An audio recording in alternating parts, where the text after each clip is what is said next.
Hello everyone, welcome to Make bite.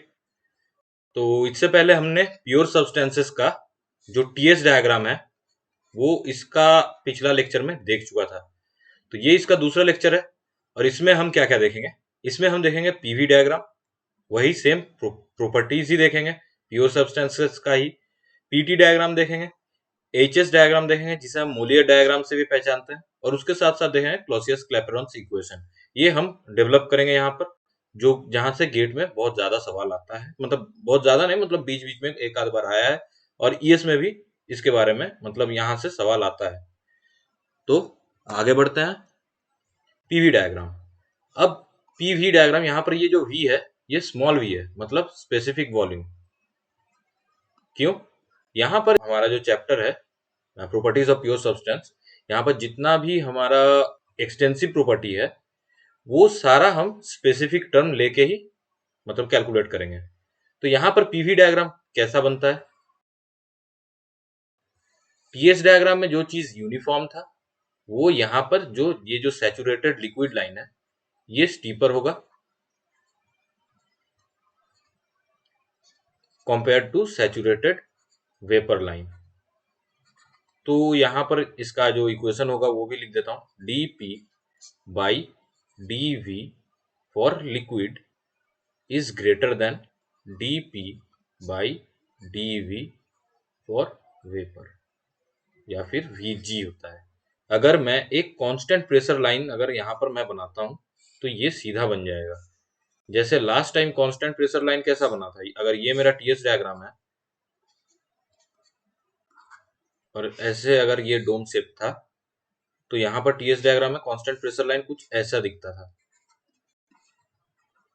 लेकिन यहाँ पर ये कांस्टेंट तो कांस्टेंट ही रह जाएगा। और ये जो ऊपर में जो पॉइंट है ये क्या था? ये था हमारा क्रिटिकल पॉइंट।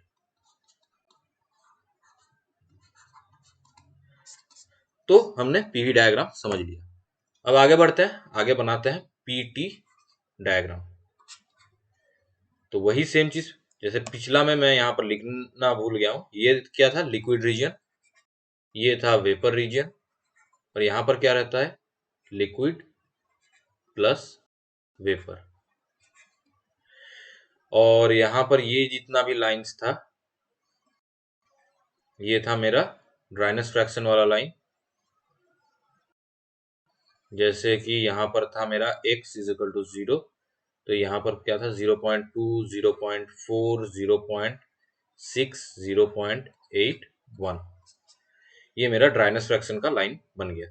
तो ये मेरा कंप्लीट पीवी डायग्राम का रिप्रेजेंटेशन है, और ये मैं अब बनाऊंगा पीटी डायग्राम। लेकिन पीटी डायग्राम पीएस या पीवी जैसा कॉम्प्लेक्स नहीं है। यहाँ पर सीधा एक ऐसा लाइन बनेगा जिस लाइन का लेफ्ट हैंड साइड में रहेगा लिक्विड रीजन और राइट हैंड साइड में रहेगा वेपर रीजन। मतलब पीटी डायग्राम में no liquid plus vapour mix region is observed. तो ये मेरा मतलब जो मुझे पीटी डायग्राम में रिप्रेजेंट करना था लिक्विड रीजन और वेपर रीजन, ये मैंने कर लिया है। तो यहाँ पर भी कांस्टेंट प्रेशर का लाइन कैसा बनेगा? क्योंकि प्रेशर कांस्टेंट है तो ये स्ट्रेट और पैरेलल टू टेम्परेचर एक्सिस। अब ये जो दोनों मैं डायग्राम यहाँ पर दिखाया हूं ये हमने किस लिए डिस्कस किया वो हम आगे डिस्कस करेंगे नेक्स्ट स्लाइड में। तो ये जो ट्रिपल पॉइंट ऑफ वाटर है इसी को हम पीवी डायग्राम में रिप्रेजेंट करेंगे और पीटी डायग्राम में रिप्रेजेंट करेंगे, और इसीलिए हमने पीवी और पीटी डायग्राम पिछला स्लाइड में देखा था। तो ट्रिपल पॉइंट ऑफ वाटर में टी ट्रिपल, अगर मैं यहाँ पर टी ट्रिपल को टी टी से डिनोट करूं तो ये होता है 0.01 डिग्री सेल्सियस, और पी ट्रिपल होता है 611 पास्कल। अब ये मैंने कहां से लिखा और कैसे लिखा? ट्रिपल पॉइंट ऑफ वाटर एक ऐसा पॉइंट होता है जहां पर degree of freedom of the system हो जाता है 0। मतलब अगर मुझे बता देता है कि ट्रिपल पॉइंट ऑफ वाटर क्या है तो यहाँ पर मुझे कोई जो हमने पहला चैप्टर एकदम जो बेसिक लेसन था वहां पर जो हमने सीखा था कि इसको डिफाइन करने के लिए हमें कोई भी इंडिपेंडेंट प्रॉपर्टी का जरूरत ही नहीं है। मतलब ट्रिपल पॉइंट ऑफ क्वार्टर बताया गया, सीधा हमारा दिमाग में क्या आएगा, डिग्री ऑफ फ्रीडम 0 है, तो मतलब इसका कुछ फिक्स्ड वैल्यू है और इसे रट लेना है, काम खत्म। अब जो काम हमें करना है वो है पीवी और पीटी डायग्राम में ये कैसा दिखता है। तो पीवी डायग्राम में ये दिखता है एक लाइन जैसा,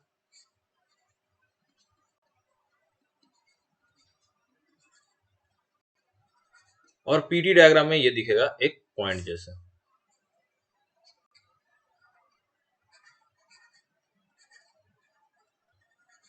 अब तो क्या ये डायग्राम यहीं पर खत्म होता है? जी नहीं, अब मैंने शुरू अभी किया है तो उसको खत्म भी करेंगे। तो ये हो जाएगा मेरा सॉलिड रीजन,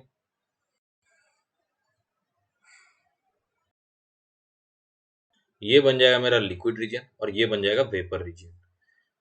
अब मैंने वहां पर क्या किया था, पहला जो मैंने पीवी डायग्राम बनाया था उसमें बस इतना जो पोर्शन है इसको कट करके रिप्रेजेंट कर दिया था। अभी आपको पीवी डायग्राम का कंप्लीट पिक्चर यहीं से नजर आ जाएगा। तो ये जो बीच में जो रीजन है वो क्या है, solid plus liquid mixture region, यहां पर liquid plus vapour mixture region. ये क्या है, सॉलिड, ये है लिक्विड, और ये है वेपर। और यहां पर भी ये जो पॉइंट है इसका इधर बन जाएगा solid reason,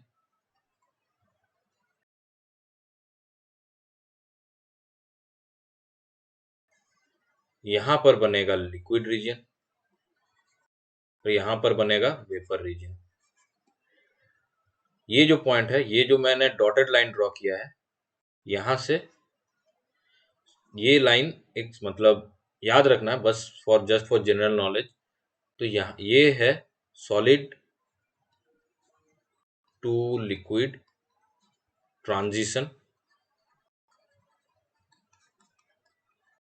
line for water, ये सिर्फ पानी के लिए है। और ये जो लाइन है ये for solid to liquid transition line for other materials. बस काम खत्म, हमने ट्रिपल पॉइंट भी देख लिया है। तो अभी कोई भी अगर पूछता है कि ट्रिपल पॉइंट क्या होता है, कौन सा रीजन पे होता है, तो वो हम लोग बता सकेंगे कि triple point it is the point where solid plus liquid plus vapour exist simultaneously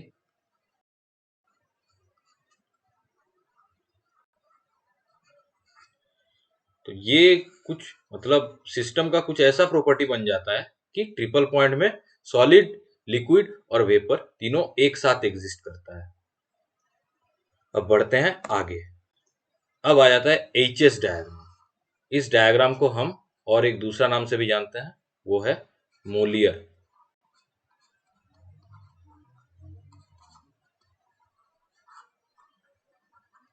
इस डायग्राम को हम मोलियर डायग्राम के नाम से भी जानते हैं। तो एच डायग्राम में अगर हम प्लॉट करते हैं तो ये भी लाइन कुछ वैसा ही दिखेगा। यहां पर थोड़ा क्रिटिकल पॉइंट जो है वो थोड़ा सा लेफ्ट साइड में शिफ्ट हो जाएगा।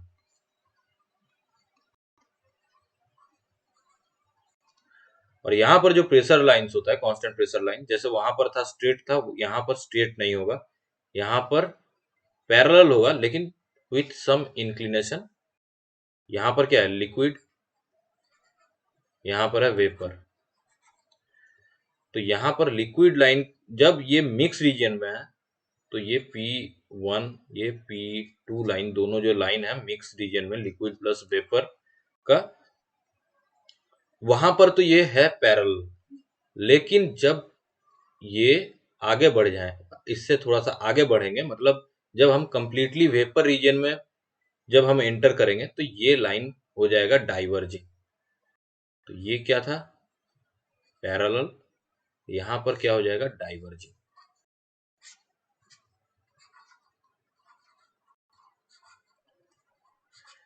तो हमें मोलियर डायग्राम से जितना भी क्वेश्चन आता है, मतलब ये इसी का आसपास ही आएगा। ये क्या है? पैरेलल। क्वेश्चन में पूछ देगा कि मिक्स रीजन में कैसा रहता है कांस्टेंट प्रेशर लाइन, या फिर वेपर रीजन में कैसा रहता है कांस्टेंट प्रेशर लाइन, या फिर बस। और यहाँ पर ये जो प्रेशर लाइन है, डायग्राम दे देगा। प्रेशर लाइन को एक दिखा देगा कांस्टेंट, एक दिखा देगा कि इंक्रीज कर रहा है, एक दिखा देगा डिक्रीज कर रहा है, कुछ ऐसे। तो ऐसे करके एमसीक्यू या एमएसक्यू भी बन सकता है। तो अब बढ़ते हैं आगे। तो आगे क्या है? आगे है पीएच डायग्राम।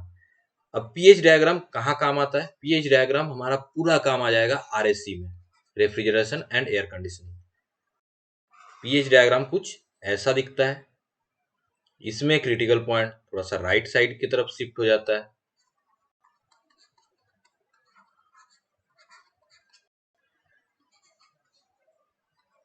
इधर रहेगा लिक्विड रीजन, इधर रहेगा वेपर रीजन, और ये लाइंस है मेरा ड्राइनेस फ्रैक्शन का। तो हमने पीएच डायग्राम भी देख लिया। अब इससे ज्यादा कुछ आता नहीं है, तो और क्या देखेंगे? यहाँ पर अगर मैं कांस्टेंट प्रेशर का लाइन बनाता हूं तो ये कुछ ऐसा बनेगा।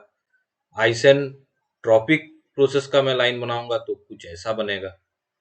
ठीक है, ये तो मैंने आरएससी पढ़ा है, तो वहां से मैं इसको आइसेंट्रोपिक प्रोसेस का लाइन बना दिया है। तो ऐसे ऐसे कुछ बनता है। तो अब इसको और डिटेल्स में समझेंगे जब हम आरएससी पढ़ेंगे।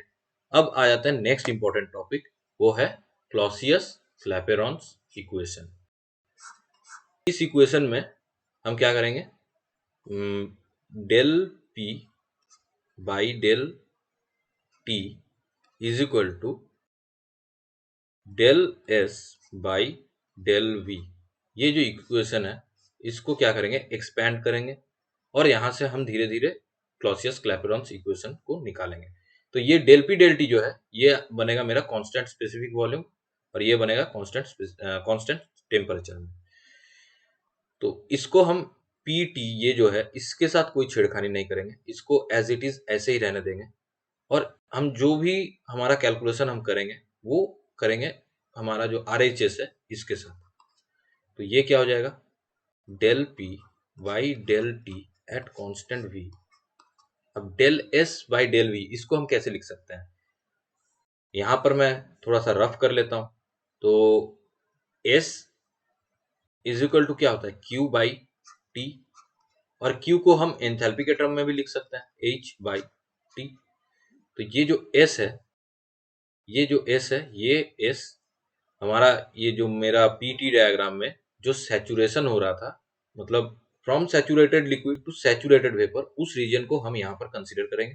तो ds dv जो है, ये हो जाएगा hg minus hf divided by at t constant t। तो यहाँ पर ये आ जाएगा vg माइनस vf।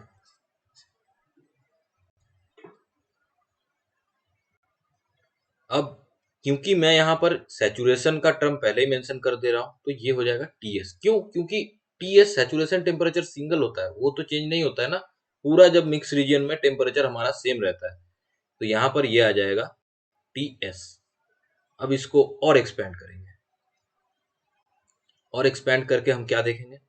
ये जो एच जी और एच एफ है, एक्सपेंड नहीं करूंगा। अब यहाँ पर क्या देखेंगे? ये जो H G minus H F का जो टर्म है, इसे हम क्या बोलते हैं? इसे हम बोलते हैं latent heat divided by T S multiplied by we ji minus V F. अब ये अगर मेरा टी एस डायग्राम बनता है,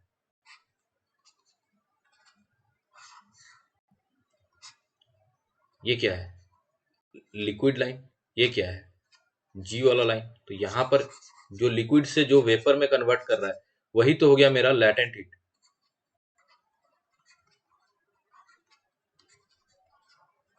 तो इसको अगर मैं ऐसे लिख रिप्रेजेंट कर दिया, dp बाई dt, ये मेरा बन गया क्लैपेरॉन्स इक्वेशन।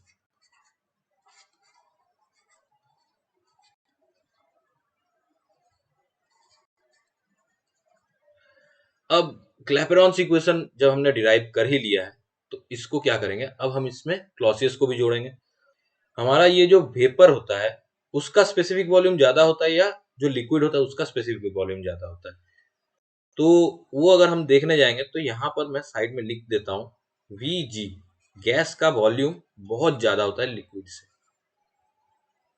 तो यहाँ पर हम क्या करेंगे, यहाँ पर लिखेंगे dP by dt is equal to LH divided by TS multiplied by Vg। यहाँ पर ब्रैकेट में क्या लिखेंगे, Vf नेग्लेक्टेड।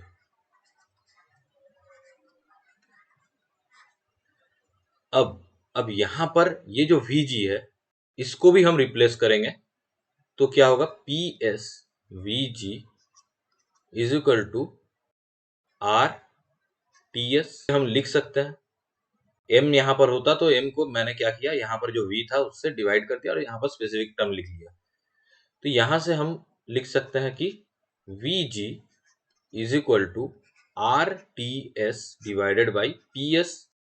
अब जब मैं इसको यहां पर रिप्लेस करूंगा Vg के टर्म के ऊपर तो ये बन जाएगा dP by dt is equal to LH मतलब latent heat divided by TS multiplied by R TS divided by PS। तो इसको हम कुछ ऐसे लिख सकते हैं dP by dt is equal to PS multiplied by LH latent heat divided by R TS square. और ये जो इक्वेशन है यहीं तक तो हम आना चाह रहे थे अभी तक, इसी को हम बोलते हैं क्लॉसियस क्लैपेरॉन्स